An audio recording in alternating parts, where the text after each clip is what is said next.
Welcome to the English Speaking Practice Podcast. Imagine you are sitting on your sofa after a remarkably long and difficult Tuesday at the office. You have finally put the kids to sleep. You have washed the dishes, and you just want to relax.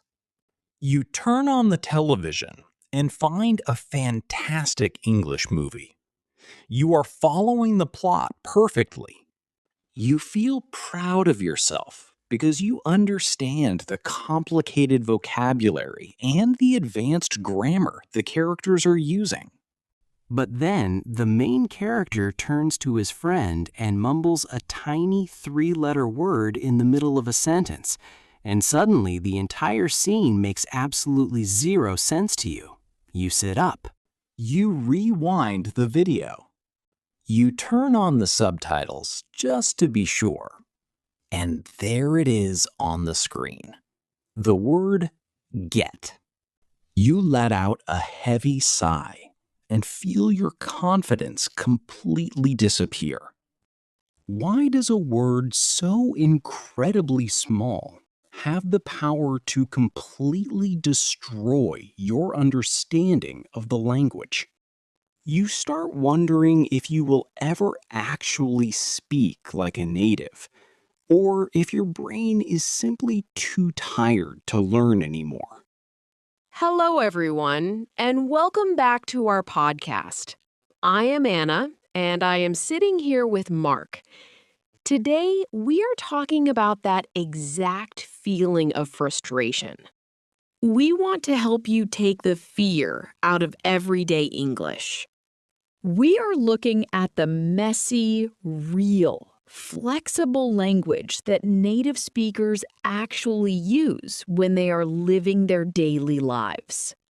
Not the rigid sentences you find when you are reading a dusty old grammar textbook. Before we start breaking down this confusing little word and making your life easier, please take a quick second to hit the like button and subscribe to our podcast channel. It is a tiny action for you, just a click of a button, but it deeply helps our podcast reach other busy adult learners around the world who might be struggling with the exact same English problems in their living rooms. We read all your comments, and your support keeps us going. Let us dive right into the psychology of this problem, because adult learners carry so much unnecessary guilt. If you feel exhausted just thinking about English grammar rules, we want to completely validate that emotion. Adult life is incredibly demanding. You have stressful jobs, you have rent or mortgages to pay, you have to remember to drink enough water, and you have traffic jams to survive every morning. Your brain right now is like an old computer web browser with 75 different tabs open at the same time. The cooling fans are spinning loudly. The system is overheating, but nothing new is loading properly. Learning English should not feel like opening another heavy tab that crashes your system. It should feel like a gentle breeze. That browser metaphor is exactly how I feel on most Wednesday afternoons. And the main reason this specific word makes adult learners freeze and crash is that traditional schools taught us a very bad habit. They taught us to give every word exactly one direct translation in our native language. We treat words like strict mathematical formulas. Usually, the very first thing we learn in a classroom is that get means to receive. And that is technically correct, but it is just the tip of the iceberg. Natural language does not care about strict rules. Exactly. Let us explore that first basic meaning, so we have a starting point. Get means to receive. Simply put, somebody sends an object or a message to you, and it lands in your personal space. You can picture it like a physical metal mailbox standing outside your front door. The postman arrives from the outside world, drops an envelope inside, and you just reach out your hand to take it. You are not creating the object. You are simply accepting it. Think about your normal day at the office. You do not look at your coworker and say that you received an email from the boss, because that sounds extremely cold and formal, like a police report or a legal contract. You just look at your screen and say, "I got an email." Or imagine it is your birthday. You invite your friends over for a dinner party, and they walk through the door carrying a box wrapped in shiny red paper. You do not announce to the room that you are receiving a gift. You just smile and say, "I got a present." Notice how soft and casual that sounds. Receive feels like you are wearing a very stiff, uncomfortable business suit that makes it hard to breathe. Get feels like you are wearing your favorite, softest winter sweater. It is familiar and safe. But of course, as we know, the panic for learners usually starts with our second meeting. This is when the word get completely changes its personality and becomes a substitute for the word become. This is where we leave the textbook behind and enter real life. We use get to describe a transition. It describes a change from one condition to a completely different condition. To visualize this, just think about watching the weather change through your living room window. At noon, the sky is perfectly blue and the sun is shining warmly. But an hour later, dark gray clouds roll in. The wind starts blowing and the temperature drops. The environment shifts. You step outside and shiver, and you say, "It is getting cold." It is all about that natural shift, and we use this constantly to talk about our physical bodies and our human emotions. If you skip your lunch break because you are too busy answering emails, your stomach starts making funny, empty noises by 3 o'clock. Your state changes from satisfied to empty. You get hungry.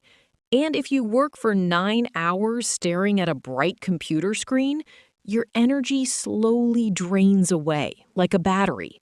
You get tired. Speaking of emotions, I want to introduce a powerful tip that I recently discovered. It completely changed how I memorize vocabulary, and it requires 0 extra time. Do not just read these emotional phrases quietly in your mind while sitting perfectly still while playing. You need to connect your physical body to the language using a technique called emotional shadowing. Please explain emotional shadowing to our listeners, because this sounds like the perfect trick for busy people. Normally, a student reads the phrase, "I get stressed," from a piece of paper, and they say it with a flat, robotic voice. Their body is relaxed, but the word means stress. There is a disconnect. Instead, when you practice the phrase, "I get stressed," you should physically act it out. Actually rub your temples with your fingers, close your eyes tight, and make a stressed face. If you are practicing the phrase, "I get excited," do not sit still. Smile as big as you can. Throw your hands up in the air and put real energy into your voice. That is absolutely brilliant. You are using your muscle memory to help your brain. Emotions act like superglue for human memory. If you attach a physical feeling to the word block, your brain stores it safely in a deep file. You do not have to write it down 20 times on a piece of paper. You just have to truly feel it once. Let us have our listeners try it right now. Wherever you are, say out loud, "I am getting angry," and physically cross your arms and make an angry face. See how much more powerful that feels? Now, let us smoothly transition to the third major way native speakers use this flexible word. This one is all about reaching a specific destination or talking about physical movement. Instead of using the formal academic word arrive, we almost always use get in our daily conversations. Simply put, it means your journey has finished. Think of a marathon runner who has been running for 3 exhausting hours. They are sweating, their legs are burning, and finally, they see the red ribbon waiting for them. They cross that finish line and the running is over. That is the feeling of this word. Think about your daily commute home from work.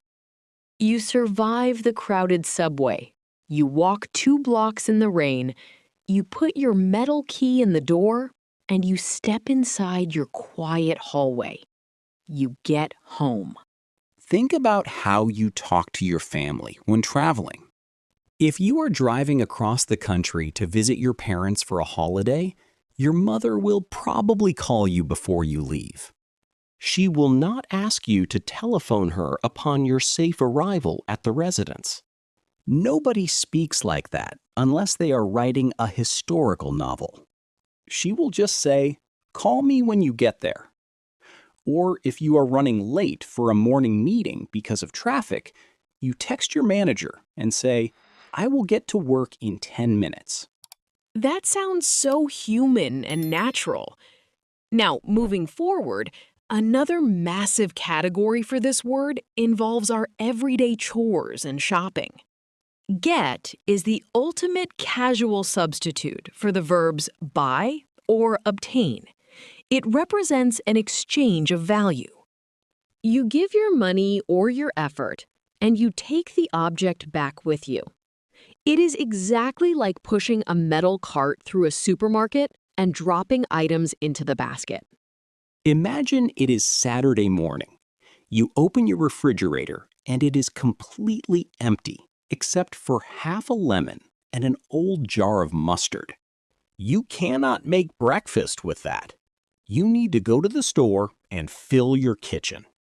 You look at your family and say, "I need to get groceries." It is so much easier than saying, "I need to purchase groceries." Purchase is a word you use when you are buying a house or a very expensive company car. Get is what you use for food. Let us say you are walking down the street with a friend. You smell fresh roasted coffee beans coming from a small cafe on the corner. You want that warm cup in your hands. You just point at the door and say, "Let us get some coffee." Using get in these situations feels like an entire experience. It includes the walking, the paying, the chatting with the cashier, and finally holding the coffee. But you have to be slightly careful because our next meaning sounds very similar, but it involves no money at all. The fifth meaning is to fetch, to bring, or to contact someone. This means you go to where the object or the person is located, and you bring them back to your current location.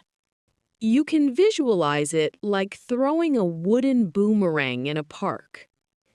You throw it out into the distance.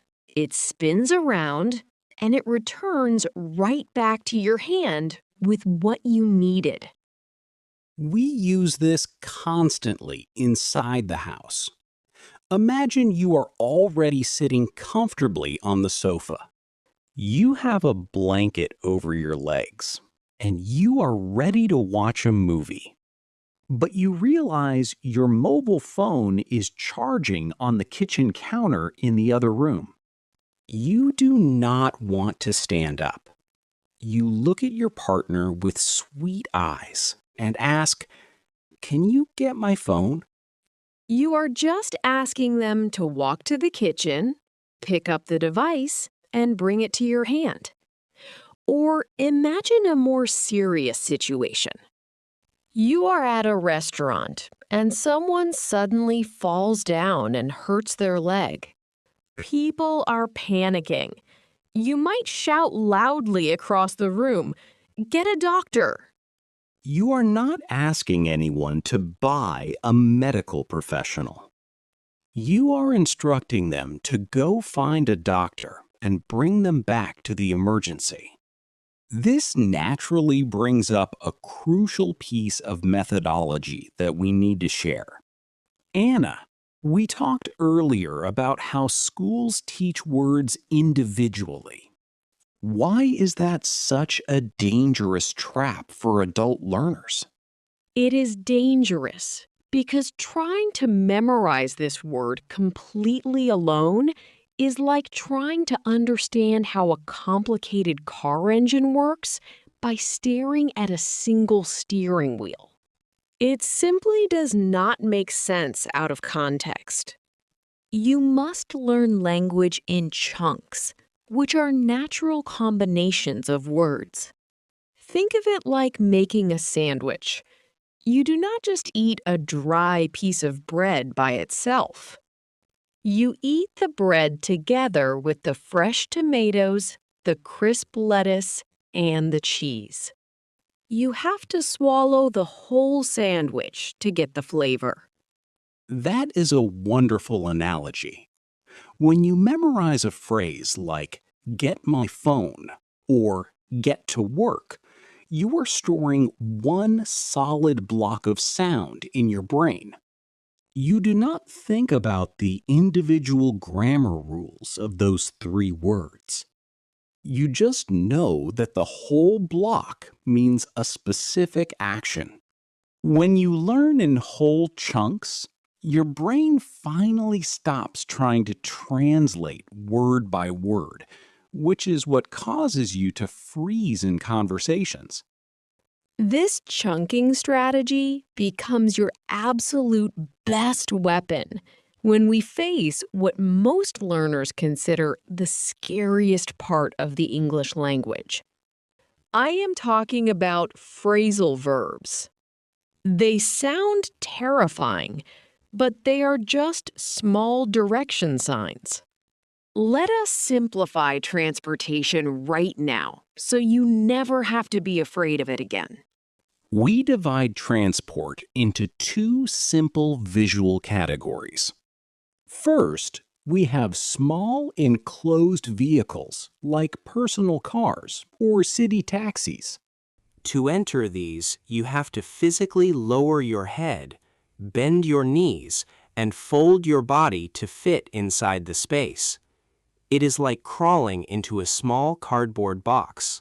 Because you are going inside a tight space, we use the chunks "get in" and "get out."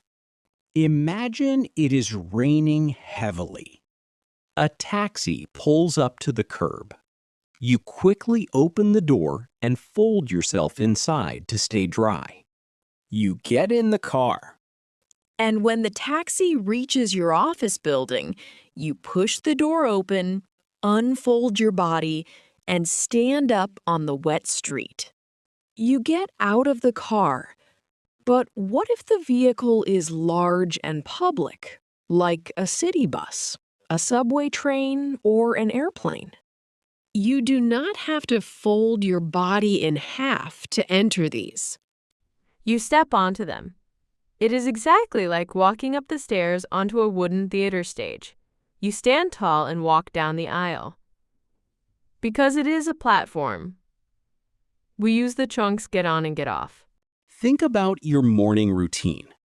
The large city bus stops in front of you.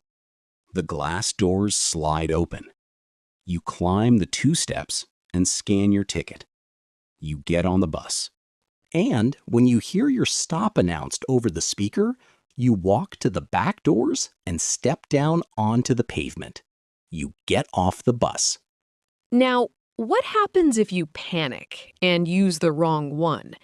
What if you tell the bus driver that you want to get out of the bus? I will tell you exactly what happens. Nothing bad.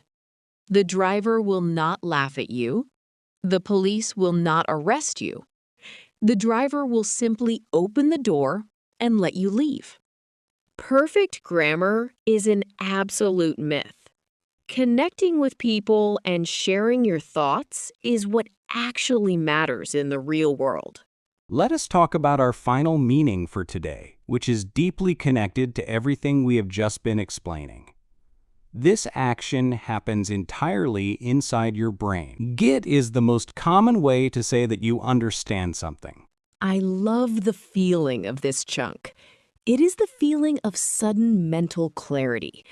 It is exactly like having a large, complicated jigsaw puzzle scattered on your dining table. There is one missing piece right in the center. You search for 10 minutes, you finally find the piece, and it clicks perfectly into place. The picture is complete. Imagine your coworker is trying to explain a very complicated new software program to you. At first, the screen looks like a messy wall of alien writing. You are staring at it, feeling totally lost. But then, your coworker draws a very simple diagram on a piece of paper. Suddenly, your brain connects the dots. The confusion vanishes. You look up with a big smile of relief and say, "Oh, I get it." But sometimes the puzzle piece is just the wrong shape, and it refuses to fit. And that is completely okay too. Not understanding things is a perfectly normal part of being a human being. If your friend tells a culturally specific joke and everyone else in the room is laughing loudly, but you are just staring blankly because you missed the context, you do not have to pretend to laugh. You can just be honest and say, "I do not get it." Saying that you do not get it takes a lot of courage, especially for adults who are used to being experts in their own native language. But every single time you admit you do not get it, you are opening a door to learn something new. To help you master all these different meanings without feeling overwhelmed by flashcards or heavy books, I want to give you one final, highly practical daily habit. To help you master all these different meanings without feeling overwhelmed by flashcards or heavy books, I want to give you one final, highly practical daily habit. We call this the mini story loop. You do not need a notebook. You do not need a desk. And you certainly do not need an hour of free time. You just need 3 or 4 minutes while you are making your morning coffee or brushing your teeth in the bathroom. How exactly do our listeners build this storytelling loop in their minds? It is incredibly simple. You just think of a basic, realistic scenario from your own life, and you chain a few of these chunks together to make a tiny narrative. Listen to this quick example. I got up at 7. I got a text message from my boss. I got extremely stressed out. So I walked to the cafe and got a giant muffin. That is a masterpiece of a story. It is realistic, it is funny, and the best part is the language density. In 4 short, easy sentences, you just used 4 completely different meanings of the target word. You used arise, receive, become, and buy, all in a single breath, without opening a single grammar textbook. Because you organized it as a personal story with a beginning, middle, and an end, your brain processes it as a complete memory movie, not as a list of academic rules. Try building your own little story loop in your head today while you are waiting for the bus or cooking dinner. Remember, your English language journey is a living, breathing process. It is exactly like growing a garden in your backyard. You cannot force a tomato plant to grow faster by standing over it and shouting at it. You just give it a little bit of water every single day, make sure it gets some sunlight, and then you step back and let it rest. Your English is not broken. You are not bad at learning. You are simply growing, step by step. Do not be afraid of sounding messy when you talk to native speakers. Real adult life is incredibly messy, and real language is messy too. Children make massive grammatical mistakes every single day of their lives, and they never let it stop them from speaking their minds. Be kind to yourself today. You are making real progress just by having this podcast playing in your ears while you go about your day. If this episode helped you drop some of that language learning guilt and feel a little more confident, please drop a comment below. We would love to read your own 4-sentence mini-story loop using the chunks we discussed today. Do not forget to like the video and subscribe to our podcast channel so we can continue this gentle journey of learning together. Share this audio with a friend or a coworker who always feels nervous about speaking English in public. Thank you so much for hanging out with us, sharing your time, and letting us be part of your learning routine today. Keep practicing those chunks, stay brave in your conversations, and we will catch you right here in the next episode.